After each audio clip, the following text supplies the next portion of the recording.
Estamos de volta com a Ação Nacional. Hoje nós estamos falando sobre o consumismo infantil. E a minha conversa é com a professora Maria Aparecida Belintani, que é especialista em educação para o consumo da Unicamp.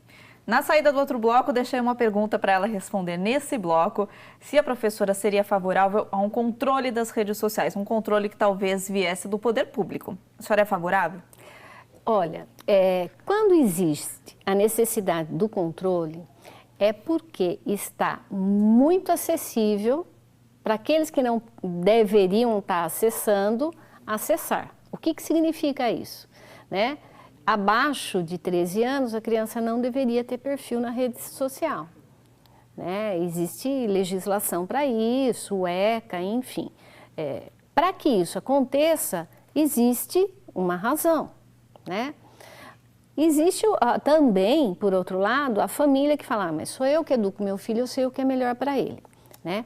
Concordo, é o poder pátrio que a gente não pode interferir, a gente pode conversar a respeito, mas a família, de uma maneira geral, é soberana. Mas existe uma lei. A lei, ela não é feita por nada. Minimamente, o que eu preciso fazer? Cumprir a lei.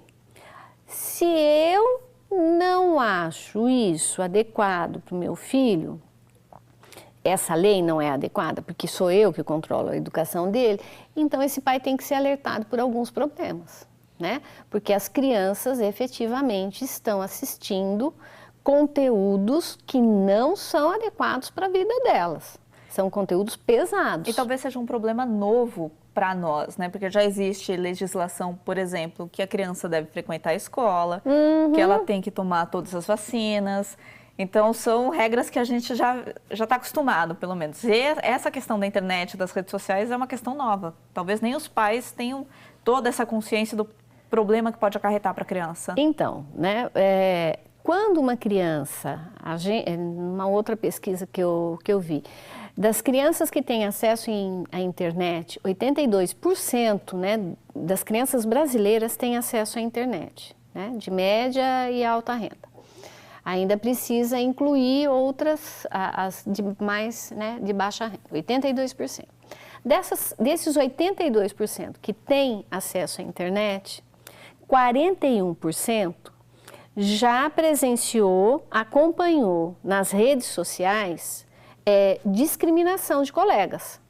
Então, quando você vê esse dado, você fala, pera um pouquinho. Então, a criança não está usando a rede social, o adolescente, pré-adolescente, para se comunicar. Ela está usando, inclusive, para ferir outra criança. E eu vou te perguntar, se você fosse pai da criança que está sendo ferida, né, verbalmente, psicologicamente, né, e sendo com toda a sua intimidade para toda a rede social, você gostaria? Eu vou lá, eu bato, né?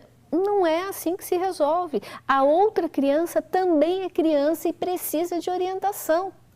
Então, quando a gente vê uma situação dessa, a vulnerabilidade, tanto daquele que ataca, o cyberbullying, né, quanto daquele que recebe e dos demais que acompanham isso, você percebe que efetivamente não é adequado, porque eles ainda não têm idade suficiente para serem responsáveis pelos seus atos. Não tem preparo para isso? Não tem preparo, eu preciso orientar os filhos, eu preciso orientar, ter respeito, eles estão em fase de formação. Se a gente pega só esse exemplo e pensa a respeito do controle, o controle, a legislação que vem aí para que a criança abaixo de 13 anos não tenha acesso a redes sociais, não é um controle, é uma forma de proteção. E isso que é o mais importante para a criança, para a vida dela. Exatamente. Professora, queria que a senhora comentasse dos seus livros, são 2, vou mostrar para vocês aqui. Esse é o Pré-Adolescentes, Consumo e Fragilidade, esse já está publicado, já está publicado. Esse já está nas lojas, e tem o outro que é sobre as crianças, digamos assim, que é a Comida de Herói. Esse vai ser lançado agora no próximo fim de semana, no dia 26. Para a gente falar primeiro sobre o de pré-adolescentes, esse que já está publicado. A senhora aborda o que nele? Então, esse pré-adolescente, eu abordo muitas das coisas que a gente discutiu aqui, né? Como é que começa, o que é a identidade, como é que é esse processo de formação identitária, como que o pré-adolescente e a criança, eles são socializados em relação ao consumo, né? E eu apresento algumas observações em relação à minha tese, porque eu entrevistei quase 500 crianças, né? Então, quando eu falo para você, alguns casos são em relação àquilo que eu ouvi dessas crianças, né? As dificuldades que elas têm, a vontade de estar com as famílias, a característica que elas têm de querer estar com os amigos, porque estão numa fase de desenvolvimento social muito grande. O fato delas terem muito dinheiro, as crianças efetivamente têm muito dinheiro dado pelos pais, ou em mesada, ou espontaneamente, e aí elas compram o que elas querem. E geralmente, nessa faixa etária, até 9, 10 anos, um pouquinho mais, o que elas mais compram? Comida de alto valor calórico. Baixo valor nutritivo, alto valor calórico, né? Então, tem um perfil e depois algumas propostas de temas que um professor poderia se encantar para tentar levar para a sua escola, para discutir. Até no bloco anterior eu comentei como que os pais podem aprender a lidar com os filhos. Então esse talvez seja um bom manual, começar por aqui para tentar entender a cabeça dessas crianças. Porque vai descrevendo esse comportamento, né? Aquilo que for muito teórico, o pai pode pular, porque tem partes assim que são bem... o pai se identifica muito, né? E fala assim, meu filho, meu Deus, mas é isso que ele faz. Então eu não estou sozinho, porque de repente o pai acha que é só com ele que está acontecendo. Só ele está errando. Só ele, não. Nós não estamos errando, nós estamos tentando acertar, né? Gostaria de... É isso que está acontecendo. Isso é importante, né? Porque nenhum pai faz alguma atitude errada em relação à educação dos filhos por gosto. Não, de modo algum. Sempre é a melhor das intenções, de fazer o bem para o filho. Exatamente. A gente está a vida inteira tentando acertar na educação dos filhos, né? E a gente consegue acertar muita coisa, sim. Nós tem que valorizar também, lógico, né, professora? Né? Mas aí, quando ele se dá de frente com essas informações, ele fala assim, eu não tinha pensado nisso. Por que a senhora acha que os pais se surpreendem muitas vezes com essas informações? Eles têm dificuldade de perguntar para os filhos têm dificuldade de responder a verdade para os pais, porque na pesquisa que a senhora fez com 500 crianças, elas responderam a verdade delas. Então, o que acontece? Quando algumas ações, elas fazem parte do cotidiano, você nem percebe. Sabe aquela história? Ai, meu Deus, eu não sei se eu fechei a porta da casa. Uhum. É a mesma coisa. Puxa vida, eu dou dinheiro para o meu filho, mas eu não me lembro. O que será que ele compra? Nem percebe, mas eu dou tão pouco. Mas você não sabe se o seu filho junta o dinheiro, se não junta, o que ele está comprando, né? Não é o controle total, mas são ações, fala assim, não, deixa eu ver, deixa eu acompanhar, deixa eu orientar. No cotidiano. Então passa muita coisa. Passa batido, passa despercebido. Passa. Falando do próximo livro então, que vai ser lançado agora dia 26, Comida de Herói, esse é sobre as crianças. Então, esse daqui é uma história infantil, né? Comida de Herói, que aborda exatamente isso. O encantamento das crianças, né? Em relação ao personagem que se agrega ao produto, né?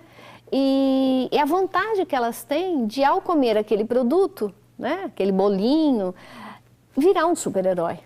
Né? E aí tem uma historinha curta, né, e adequada. E o que a gente quer trazer aqui é o que vale a pena para a criação do meu filho, né? De novo, o estar em família, o curtir, o fazer juntos. Então, o livro ele traz também a crítica em relação à publicidade, a vulnerabilidade da criança, que acredita naquilo, e as possibilidades que a família possui para interagir melhor com o filho e valorizar coisas muito simples, muito pequenas, né? E que fazem a diferença. Eu não vou contar, porque senão aí depois vai perder a graça. O livro vai estar nas livrarias em breve, os pais, então, vejam o livro. E como que os pais podem lutar contra isso? Porque as propagandas de salgadinho, de refrigerante, de doce, são feitas para as crianças, muitas vezes com esses personagens. Como é que os pais podem tentar lutar contra isso?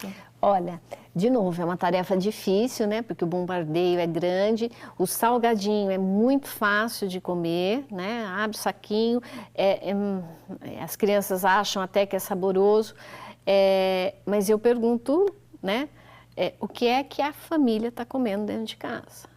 Quantos litros de refrigerante ela está comendo dentro de casa? A primeira coisa é rever seus hábitos. Né? Não é para adquirir um comportamento de novo extremista, né? Mas o quanto disso está prejudicando. Quantas vezes na semana você opta por fazer um lanche ou comprar uma pizza ou pegar alguma comida rápida no supermercado porque não vai dar tempo de fazer a janta, né? As crianças falam isso dentro da sala de aula. Elas percebem. Elas percebem. Quando a professora começa a trabalhar a alimentação, algumas, em torno de 40% da classe, fala que janta comida, arroz, feijão, ovo, bife, salada. 60% é comida rápida, é lanche, é pizza.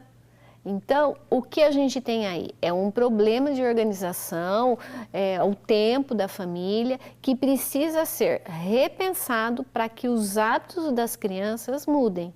Porque uma criança não aprende a tomar refrigerante na escola. Ela vem de casa aprendendo a tomar refrigerante, na maioria das vezes, né? O hábito já vem de casa. O hábito já vem de casa.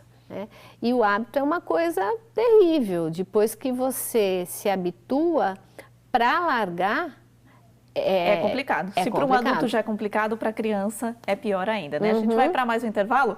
Na volta, então, a gente continua falando sobre essa questão da alimentação das crianças e quanto isso pode influenciar na vida futura dela. Depois do intervalo. Até já.